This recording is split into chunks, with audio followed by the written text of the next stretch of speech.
सागरजी, आजच्या कार्यक्रमाचे अध्यक्ष माननीय श्री प्रवीण जिगसीजी सर यांनी आपले अध्यक्षीय मनोगत मांडावं असं मी त्यांना विनंती करते.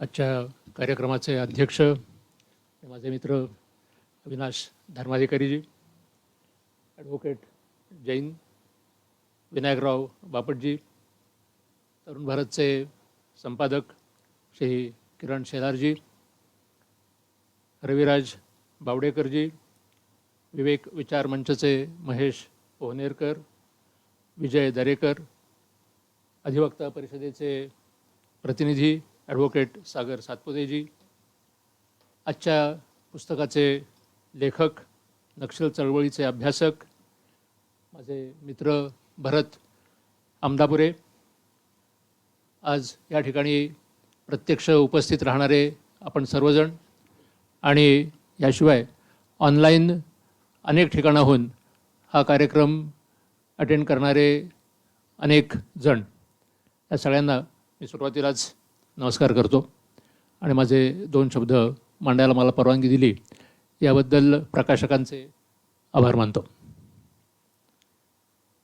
आपल्याला कल्पना आहे की ही जी नक्षल चळवळ आहे, या नक्षल चळवळीच्या पूर्वी माओवादी चळवळ आणि माओवादी चळवळीच्या पूर्वी ज्याला कम्युनिस्ट मुवमेंट म्हणतात, ही कम्युनिस्ट मुवमेंट सुरू झालेली होती. 1917 साली काही लोकांना आठवत असेल, ज्यावेळेला बोल्शेविक रेव्होल्यूशन झाली होती, त्यावेळेला रशियामध्ये लेनिन यांनी जाहीर केलं होतं की जी काही लोकशाहीमध्ये असलेल्या ज्या काही त्रुटी आहेत, ज्या काही लोकशाहीमध्ये असलेले फायदे आहेत, त्या सगळ्या फायद्यांचा, त्रुटींचा आपण पूर्ण फायदा घ्यायचा आणि सत्तेच्या जवळ जायचं. आणि एकदा सत्तेच्या जवळ पोचलं की आपले जे कोणी विरोधक असतील त्यांची मुस्कटदाबी करायची, त्यांना चिरडून टाकायचं आणि आपली हुकुमशाही राबवायची, हा आपला खरा उद्देश आहे. आणि हे जे 1917 साली लेनिननी बोल्शेविक रेव्होल्यूशनच्या वेळेला जाहीर केलेलं होतं, तेच नंतर माओनीसुद्धा केलेलं होतं. ज्यावेळेला चीन स्वतंत्र झाला किंवा त्याला चीनला त्यांनी कम्युनिस्ट रेव्होल्यूशन म्हणतात, तर त्याप्रमाणे 1949 साली ज्यावेळेला माओनी चीनमध्ये त्याचं साम्राज्य स्थापन केलं, त्यावेळेलासुद्धा लोकांचे जे अनन्वित हाल, अत्याचार 1 वर्ष 2 वर्ष नव्हे तर पुढच्या वर्षानुवर्ष, दशकानुदशकं हे चीनमध्ये होत राहिले. अशा ह्या लेनिन असो किंवा मधल्या काळातला रशियातला आणखीन दुसरा स्टॅलिनसारखा हुकुमशहा असो किंवा माओ असो, याच्यापासून प्रेरणा घेणारे आणि स्वतःला माओवादी किंवा लेनिनवादी म्हणवणारे जे गट भारतामध्ये होते, हे सुरुवातीला तेलंगणामध्ये आपल्याला कल्पना आहे बरेच ॲक्टिव्ह होते. त्यावेळेला हैदराबाद संस्थान होतं. हैदराबाद संस्थानमधले रझाकार जे काही अत्याचार करायचे, त्याच्यामध्ये गरिबांच्या वतीने आम्ही काम करतो आहे असं दाखवणारे हे काही गट होते. परंतु 1967 साली बंगालमध्ये नक्षलवाडी या गावी ही चळवळ मोठ्या प्रमाणामध्ये सुरू झाली आणि त्याला एक नाव पडलं की नक्षलवादी मुव्हमेंट. 1967 पासून ही मुव्हमेंट चालू होती. 1980 पासून महाराष्ट्रामध्ये देखील गडचिरोली आणखीन आजूबाजूच्या भागामध्ये यांनी डोकं वर काढायला सुरुवात केली. मधल्या काळामध्ये या सर्व कम्युनिस्ट चळवळीला असलेला जो एक मुख्य शाप आहे, त्याप्रमाणे ह्यांचे अनेक मतभेद आणि फाटाफूट होत राहिली. त्याच्यामधून 2004 साली यांच्यामध्ये एक विचारमंथन सुरू झालं आणि त्याचा परिणाम म्हणून 2007 साली यांनी एक कम्युनिस्ट पार्टी माओइस्ट याची स्थापना केली. आणि ही जी कम्युनिस्ट पार्टी माओइस्ट होते, याच्यामधून त्यांनी एक पुस्तक किंवा त्यांचं एक धोरण प्रसिद्ध केलं. त्याचं नाव होतं टॅक्टिक्स आणि strategy and tactics of revolution. तर हे जे स्ट्रॅटेजी आणि टॅक्टिक्स ऑफ रेव्होल्यूशन हे जे पुस्तक आहे, हे नंतर ज्यावेळेला पोलिसांनी काही त्यांच्यावरती धाडी घातल्या, काही छापे घातले, तर त्याच्यामध्ये हे पुस्तक पोलिसांच्याकडे पण उपलब्ध झालं. त्या पुस्तकाचा अभ्यास केल्यानंतर हे आपल्या लक्षात येतं की हा जो अर्बन नक्सलाइट्स किंवा शहरी माओवाद हा जो काही आपण आत्ता चर्चा करतो आहे किंवा म्हणतो आहे, तर ह्याचं जे सुरुवात आहे ही कुठल्याही दुसऱ्या अभ्यासकांनी किंवा पोलिसांनी किंवा सरकारने असं केलेली नाही आहे. ही शहरी माओवाद कसा असावा याचं सविस्तर धोरण या टॅक्टिक्स ऑफ रेव्होल्युशन या पुस्तकामध्ये किंवा त्यांच्या प्रसिद्धीपत्रकामध्ये त्यांनी त्यांच्या अंतर्गत कॅडरसाठी म्हणून तयार केलेलं हे धोरण आहे. आपल्याला आत्ता मी म्हणलो त्याप्रमाणे 1967 साली ही चळवळ भारतामध्ये सुरुवात झाली. होता ती बंगालपर्यंत मर्यादित न राहता बंगाल झाला, बिहार झाला, ओरिसा झाला, छत्तीसगड झाला, त्यावेळचा मध्य प्रदेश होता तो, महाराष्ट्र, आंध्र प्रदेश, तेलंगणा, कर्नाटक, केरळ. म्हणजे आज त्यांनी जवळजवळ या 2011 आत्ता जसं आपण ऐकलं की मनमोहन सिंग ज्यावेळेला पंतप्रधान होते त्यावेळेला त्यांनी सांगितलं की भारताला जर सगळ्यात मोठा धोका कुठला असेल तर ह्या नक्षलवादी चळवळीचा धोका आहे. आणि त्यावेळेला जवळजवळ 100पेक्षा अधिक भारतातले जिल्हे या नक्षल चळवळींनी ग्रस्त होते. असे हे जे नक्षलग्रस्त असताना सुद्धा आणि भारत सरकारने जाहीर केलेलं होतं की यांच्याविरुद्ध, आता जसं आपण भरतनी सांगितलं की याच्यामध्ये भारतीय जनता पार्टी सत्तेवर आहे का, काँग्रेस सत्तेवर आहे का, आणखीन कोणी सत्तेवर आहे हा मुद्दा नव्हता. जो कुठला राजकीय पक्ष असेल त्यांनी हेच सांगितलं की हे समाजविरोधी असे लोक आहेत आणि हे राष्ट्रविरोधी लोक आहेत. आणि असं असून सुद्धा सगळ्या भारत सरकार किंवा इतर अनेक राज्य सरकारं यांनी प्रयत्न करून देखील ह्या चळवळीचं कुठल्याही प्रकारे नियंत्रण होतं आहे असं वाटत नव्हतं. किंबहुना ती चळवळ फोफावतच चालली आहे की काय असंही दिसत होतं. हे जे दृश्य होतं याच्यातून सामान्य माणसाला असा प्रश्न पडतो की ही जर एवढी भारत सरकार किंवा राज्य सरकारं आपली सर्व ताकद वापरून त्यांना नेस्तनाबूत करण्याचा प्रयत्न करत होते तरीसुद्धा ही चालू राहते, याचं कारण काय? या ठिकाणी मी थोडंसं जरा आपलं लक्ष दुसऱ्या एका आपल्याकडल्या प्राचीन कथेकडे वेधू इच्छितो. आपण सगळ्यांनी रामायण पाहिलेलं आहे, टी व्हीवरती पाहिलेलं आहे, वाचलेलं आहे अनेकांनी. रामायणामध्ये शेवटी ज्या वेळेला रावणाचा वध करायची वेळ येते, रावणाचं युद्ध चालू असतं. रामाने एक बाण मारला, एक तोंड खाली पडलं, दुसरं तोंड खाली पडलं, तिसरं तोंड खाली पडलं, परत तोंड येत आहेत आणि परत रावण जसा होता तसाच आहे. शेवटी आपल्याला कल्पना आहे की विभीषण पुढे येतो आणि तो रामाला सांगतो, रामा तू त्याच्या तोंडावरती किंवा मुंडक्यावरती बाण मारून त्याचं 1, 2, 3 जरी डोकी पडली तरी हा रावण मरणारा नाही आहे. मग त्याला मारायचं असेल तर त्याला काय करायला पाहिजे? त्याच्या बेंबीजवळ त्याचा अमृतकुंभ आहे, तो तिथे तुझा बाण चालव तरच हा रावण मरेल. त्याप्रमाणे जेव्हा रावणाने हल्ला रामाने ज्यावेळेला बाण मारला त्यावेळेला मग हा रावण मरू शकला किंवा मेला. ही जी गोष्ट आहे त्याच गोष्टीपासून आपण धडा घेण्याची गरज आहे की ही जी नक्षल चळवळ आहे या नक्षल चळवळीमध्ये 2 मुख्य भाग आहेत. एक भाग असा आहे की जसे दुर्गम भाग असेल, जंगली भाग असेल, आदिवासी बहुल प्रांत असेल, छत्तीसगड आहे, गडचिरोली आहे, दंडकारण्य ज्याला म्हणतात असा एरिया आहे. तर अशा ठिकाणी त्यांचे जे फूट सोल्जर्स असतात त्यांच्याशी पोलीस कधीतरी काहीतरी जसं आता आपण ऐकलं कधी एन्काउंटर म्हणतात त्याला, काही म्हणतात. तर अशा याच्यामध्ये कधी 4 मेले, कधी 10 मेले, 20 मेले, 25 मेले, 40 मेले, हे अशा प्रकारे हे त्यांचे मरत राहतात. परंतु ती चळवळ संपत नाही. त्याचं न संपण्याचं कारण काय आहे? सामान्य माणसाला प्रश्न पडतो की ह्याचं कारण काय? ही चळवळ चालू कशी राहते?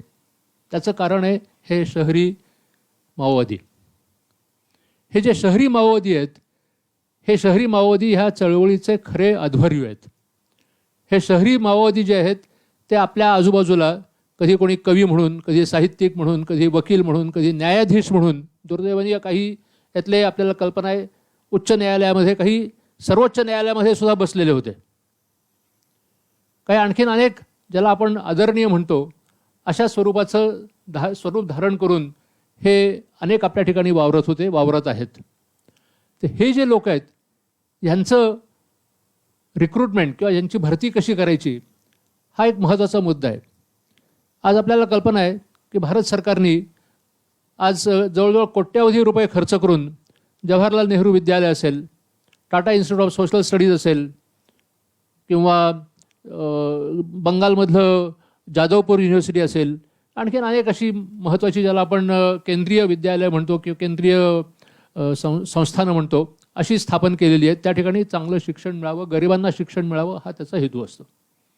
परंतु त्याचा बरोबर गैरफायदा घेऊन ह्या माओइस्ट लोकांनी काय केलं सुरुवात, मग तो कदाचित छत्तीसगड असेल, आंध्र प्रदेश असेल, ओरिसा असेल, बंगाल असेल, बिहार असेल, अशा ठिकाणी शाळेतलीच मुलं निवडायची आणि त्यांना प्रोत्साहन द्यायचं की चल तुला आम्ही उच्च शिक्षण देतो, तुला चांगली स्कॉलरशिप देतो, तुला राहायची सोय करतो, तुझी सगळी काळजी घेतो, असं म्हणून ह्या विद्यापीठांमध्ये आणायचं. त्या विद्यापीठात आणल्यानंतर त्या ठिकाणी त्यांचे जे काही गुरुजी आहेत ते ऑलरेडी आधीच स्वतःच मुळी मार्क्सिस्ट, लेनिनिस्ट, माओइस्ट वगैरे अशा लेबल्स असलेले असे अनेक लोक तिथे होते. विशेषतः ज्याला आपण ह्युमॅनिटीज म्हणतो. जे ह्युमॅनिटीज म्हणजे काय की जिथे राज्यशास्त्र असेल, समाजशास्त्र असेल, इतिहास असेल, तर अशा विषयांमध्ये यांना प्रवेश मिळवून द्यायचा. आणि प्रवेश मिळवून दिला की तिथे पुढची 4 वर्ष, 6 वर्ष, 8 वर्ष जे काय त्यांना शक्य असेल त्या ठिकाणी हे जे कोणी तरुण मुलं होती त्यांचं कट्टर अशा प्रकारचं कॅडर तयार करायचं. कट्टर कॅडर तयार केलं की तिथे या सुधा भारद्वाज असेल किंवा वरवरा राव असेल किंवा आणखीन बाकीचे जे अनेक आपण आता 16 लोकांची नावं वाचली ज्यांना सध्या आपण अटक केलेली दिसते, तर ह्यातले लोकच त्यातले कोण जास्ती कमिटेड आहेत, जास्ती कोण हार्ड कोर होऊ शकतील अशा लोकांची निवड करून त्यांना या नक्षल भागामध्ये पाठवायचं.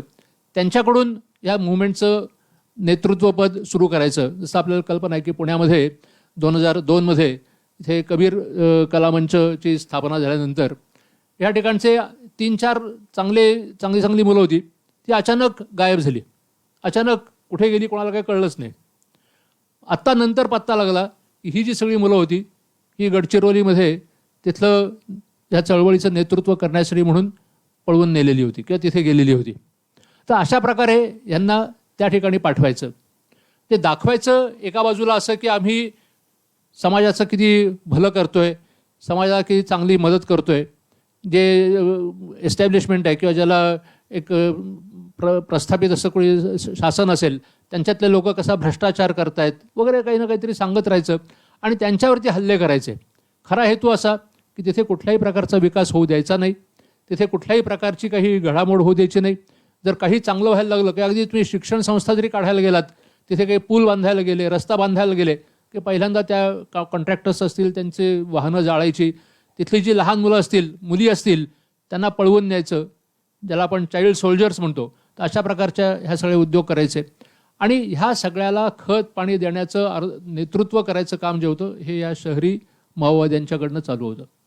ह्या शहरी माओवाद्यांचा रोल फार मोठा आहे.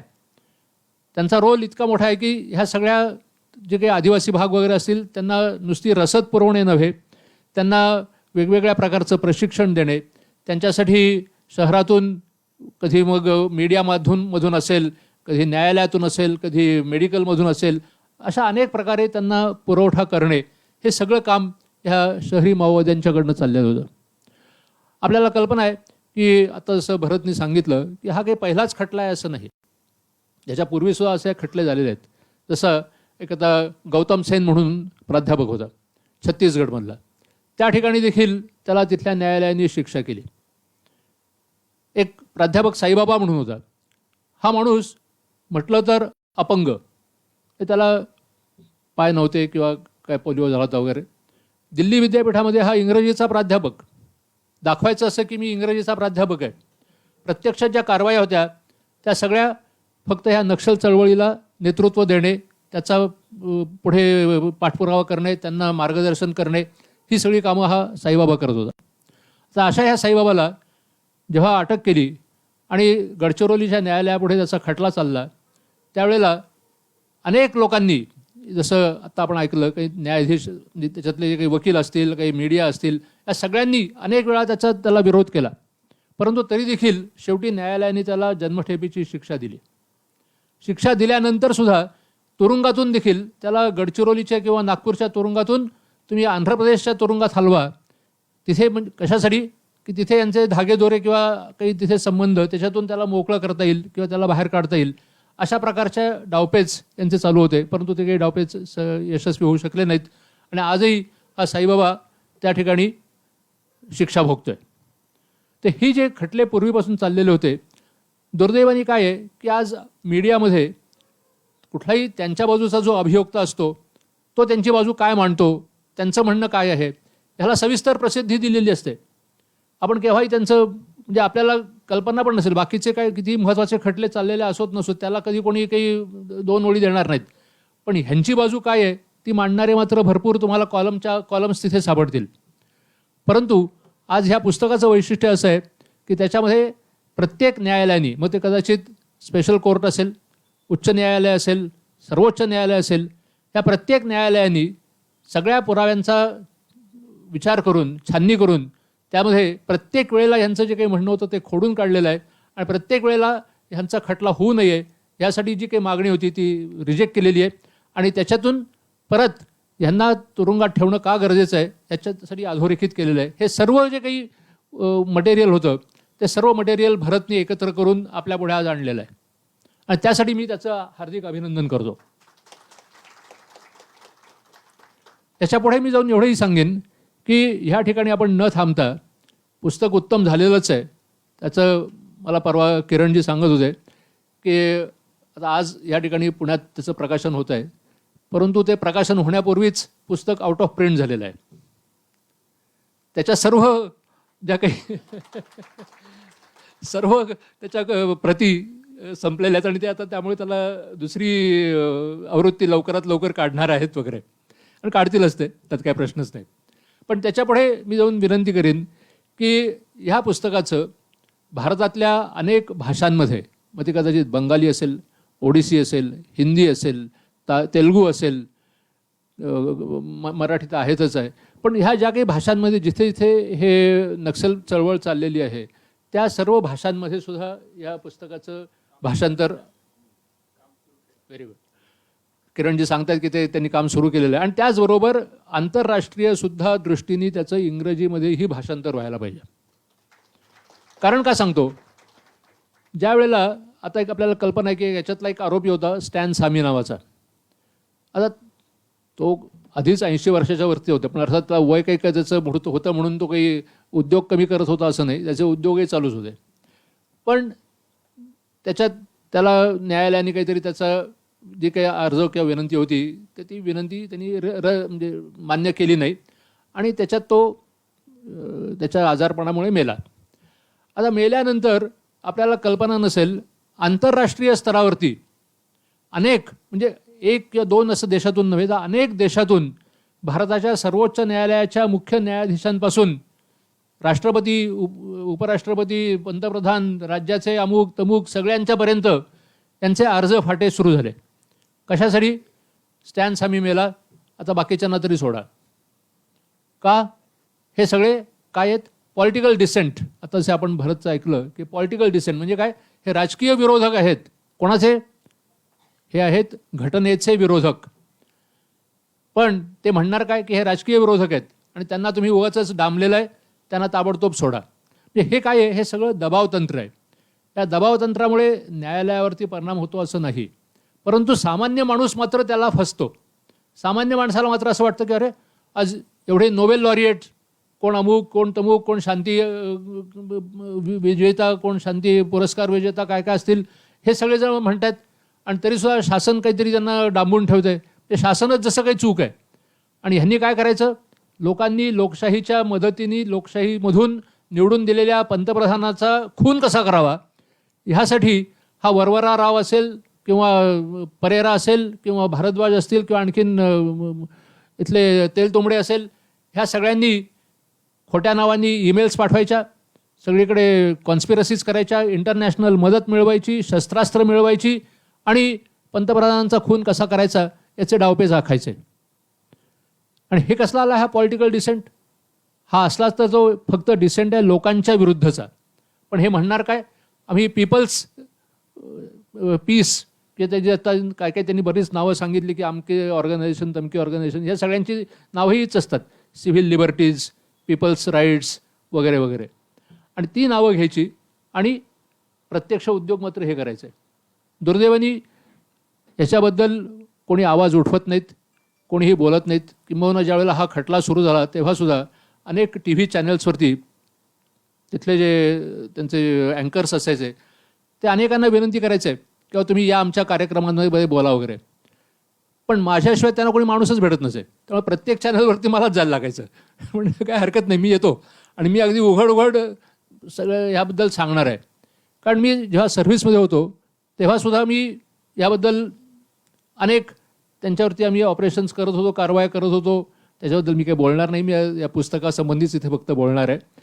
परंतु ह्याबद्दल सांगायचा मुद्दा असा की सगळ्या समाजामध्ये सुद्धा असा प्रकारचा यांनी दबाव निर्माण केलेला आहे की यांच्या विरुद्ध कोणी बोलणं हा सुद्धा एखादा गुन्हा आहे की काय असं सामान्य माणसाला वाटलं पाहिजे. तर आपण गुन्हेगार नाही आहोत. आपण ह्याच्याबद्दल ठाम आवाज उठवायला पाहिजे, सांगायला पाहिजे आणि ह्यांना विरोध करायला पाहिजे. आणि तो आपल्या स्वतःच्या हितासाठी विरोध करायला पाहिजे, आपल्या सर्व लोकांच्या हितासाठी विरोध करायला पाहिजे. त्यासाठी मी आज प्रकाशकांचं हार्दिक अभिनंदन करतो की त्यांनी हे धाडस दाखवलेलं आहे. लेखकांचं अभिनंदन करतो की त्यांनी मुद्दाम वेळात वेळ काढून अभ्यास करून हे सर्व विचार आपल्यापुढे आणलेले आहेत. या पुस्तकाला मी खूप यश इच्छितो आणि माझे 2 शब्द संपवतो. धन्यवाद.